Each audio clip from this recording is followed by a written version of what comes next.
رسول اللہ صلی اللہ علیہ وسلم نے فرمایا، اسلام کی بنیاد 5 چیزوں پر قائم کی گئی ہے۔ اول، گواہی دینا کہ اللہ کے سوا کوئی معبود نہیں اور بے شک حضرت محمد صلی اللہ علیہ وسلم اللہ کے سچے رسول ہیں، اور نماز قائم کرنا اور زکوٰۃ ادا کرنا اور حج کرنا اور رمضان کے روزے رکھنا۔ صحیح بخاری حدیث نمبر 8۔ نبی کریم صلی اللہ علیہ وآلہ وسلم نے فرمایا کہ ایمان کی 60 سے کچھ اوپر شاخیں ہیں، اور حیا شرم بھی ایمان کی ایک شاخ ہے۔ صحیح بخاری حدیث نمبر 9۔ حضرت محمد مصطفیٰ صلی اللہ علیہ وآلہ وسلم نے فرمایا، مسلمان وہ ہے جس کی زبان اور ہاتھ سے مسلمان بچے رہیں، اور مہاجر وہ ہے جو ان کاموں کو چھوڑ دے جن سے اللہ نے منع فرمایا۔ صحیح بخاری حدیث نمبر 10۔ لوگوں نے پوچھا، یا رسول اللہ، کون سا اسلام افضل ہے؟ تو نبی صلی اللہ علیہ وسلم نے فرمایا، وہ جس کے ماننے والے مسلمانوں کی زبان اور ہاتھ سے سارے مسلمان سلامتی میں رہیں۔ صحیح بخاری حدیث نمبر 11۔ ایک دن ایک آدمی نے حضرت صلی اللہ علیہ وسلم سے پوچھا کہ کون سا اسلام بہتر ہے؟ فرمایا، یہ کہ تم کھانا کھلاؤ اور جس کو پہچانو اس کو بھی اور جس کو نہ پہچانو اس کو بھی، الغرض سب کو سلام کرو۔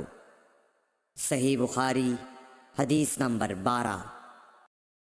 حضور اکرم صلی اللہ علیہ وآلہ وسلم نے فرمایا، تم میں سے کوئی شخص ایماندار نہ ہوگا جب تک اپنے بھائی کے لیے وہ نہ چاہے جو اپنے نفس کے لیے چاہتا ہے۔ صحیح بخاری حدیث نمبر 13۔ رسول کریم صلی اللہ علیہ وسلم نے فرمایا، قسم ہے اس ذات کی جس کے ہاتھ میں میری جان ہے، تم میں سے کوئی بھی ایماندار نہ ہوگا جب تک میں اس کے والد اور اولاد سے بھی زیادہ اس کا محبوب نہ بن جاؤں۔ صحیح بخاری حدیث نمبر 14۔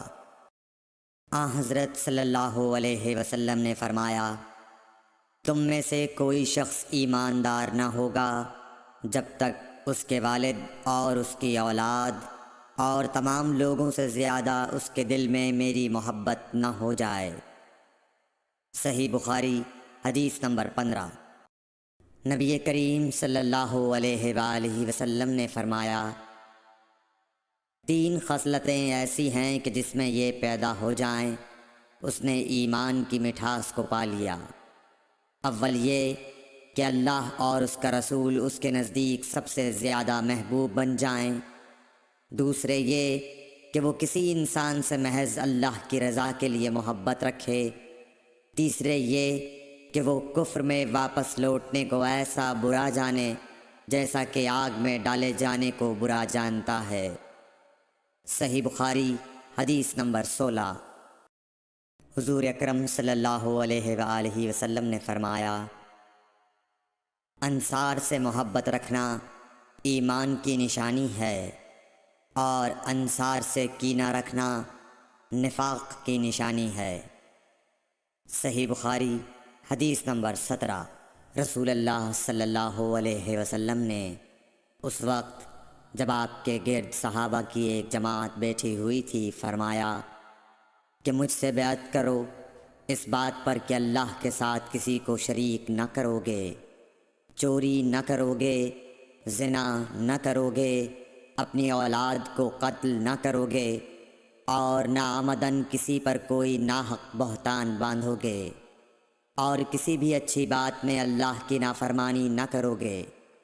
جو کوئی تم میں اس عہد کو پورا کرے گا تو اس کا ثواب اللہ کے ذمہ ہے، اور جو کوئی ان بری باتوں میں سے کسی کا ارتکاب کرے اور اسے دنیا میں اسلامی قانون کے تحت سزا دے دی گئی تو یہ سزا اس کے گناہوں کے لیے بدلہ ہو جائے گی، اور جو کوئی ان میں سے کسی بات میں مبتلا ہو گیا اور اللہ نے اس کے گناہ کو چھپا لیا تو پھر اس کا معاملہ اللہ کے حوالے ہے، اگر چاہے معاف کرے اور اگر چاہے سزا دے دے۔